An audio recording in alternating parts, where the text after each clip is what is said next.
Hello, welcome back. Toss Today here. This is the Total OS Today channel. Total technology for beginners and beyond. All right. Don't tell me you bought a new HD TV, maybe a 40-incher or a 50-incher. It's your first one, maybe high definition. You know, it looks cool. You hook up your satellite box, cable box, Blu-ray, PlayStation, Xbox. It looks great, but the sound.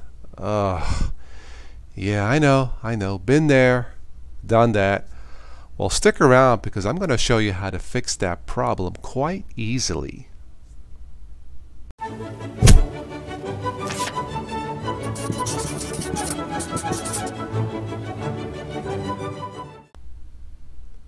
Alright, welcome back. So, you hooked up your TV, everything looks good, but the sound, you never really gave it much thought because the picture looks great and you never really paid attention or thought much about sound quality. Alright, so you can spend hundreds and you can spend thousands. That's up to you.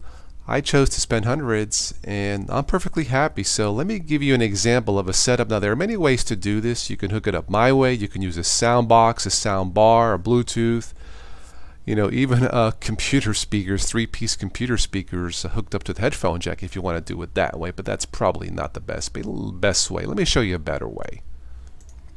Alright, you will need an AV receiver. Now I have a Pioneer, a 15-year-old Pioneer 5.1 channel receiver that rocks. It still works. It might be outdated, but it does the job. It has everything except HDMI input and outputs. I don't need that. So at the very least, you're going to need, if you don't have one, a 5.1 channel AV receiver like this one here. Now there are different brands. If you prefer a different brand, that's fine. If you stay around the $200 mark, you're probably going to be okay. Well, you're going to need a pair of speakers. I've always liked Sony's myself. Now it's possible for some of you, you may have newer speakers and an older stereo receiver. If you feel that your speakers are up to par, certainly use the speakers that you have and maybe save yourself a few $100. Next up, you will need one of two items.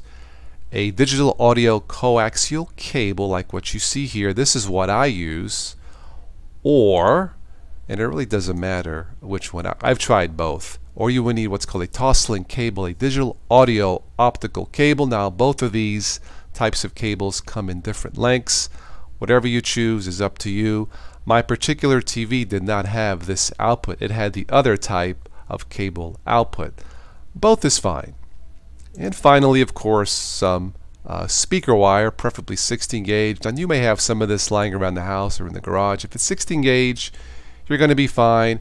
And one thing I want to mention too is, of course, some wire cutters or wire strippers. You probably have something like that laying in the garage. Well, that's it for this part. You're going to need this to get started. And I'm telling you, once you set this up, you will never go back to standard TV sound.